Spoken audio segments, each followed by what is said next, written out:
I didn't rise from my chair out of embarrassment. I rose because I was finished acting. The whole family sat frozen around the dining table, the air thick, as if the walls themselves could sense a storm gathering. Her brother, Adel, reclined with that arrogant half-grin he always flashed when he believed he'd landed a winning blow. Just moments ago, he had ridiculed my work, my income, and the fact that I'd married above my station. He was waiting for me to crumble, to lower my head, to beg forgiveness for an insult that had never come from my side. Instead, I moved toward him, slow, deliberate, ice cold. His grin widened, convinced I was about to plead. I wasn't. I simply bent close, locked eyes with him, and spoke a single sentence. One sentence that wiped the smugness off his face so completely it felt almost artistic. But you need the backstory first. I hadn't always been this man. In the beginning, Adel really was like a brother to me. During the first years of our marriage, he'd come over often, eat with us, joke with me, talk shop, give advice.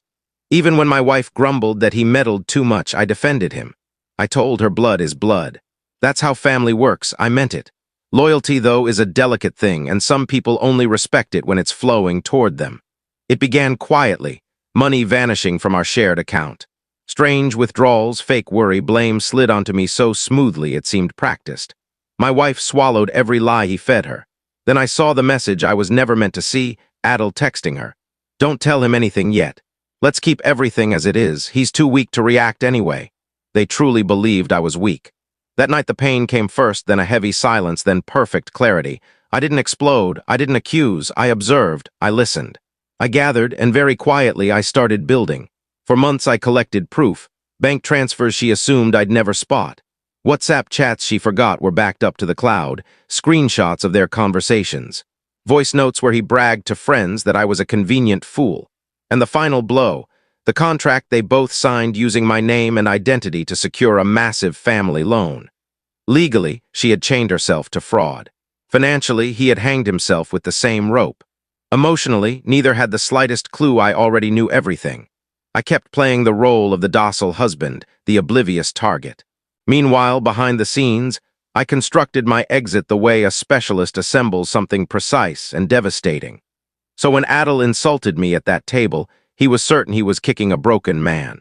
When my wife screamed at me to apologize to her brother or leave my house, hilarious, considering her name had been removed from every single document months earlier.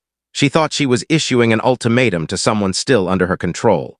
I stood, walked over to him, bent low so the entire table instinctively leaned in to hear, and I whispered, "Adel, check your bank balance."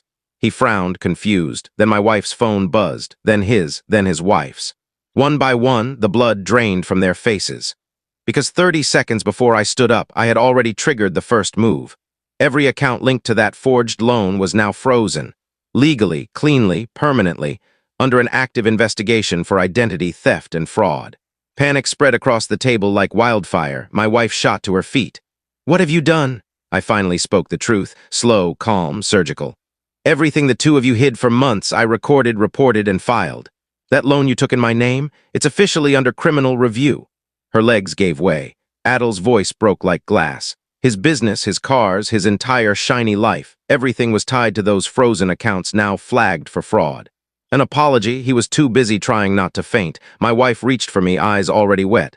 "We can fix this, please, just withdraw the complaint." I stepped back. "You chose your brother. Tonight I chose myself." I pulled the thick folder from inside my coat and set it in the center of the table. Copies of every transfer, every chat, every recording, every police report, and on top, the signed divorce papers. "This," I said, "is the very last thing I owe you." She collapsed into her chair as if someone had pulled her bones out. Adel kept muttering, "This isn't real, this can't be real." But it was real, and they had built it themselves, brick by lying brick. I walked out of that house without ever raising my voice. That's the beauty of true revenge. It doesn't shout, it doesn't swing. It simply pulls back the curtain and lets the traitors choke on the mess they made. People still ask if I ever regret it, if I miss her. I don't. I only miss the old version of me who thought betrayal always came with loud warnings. Now I know it usually arrives wearing a smile and calling you brother.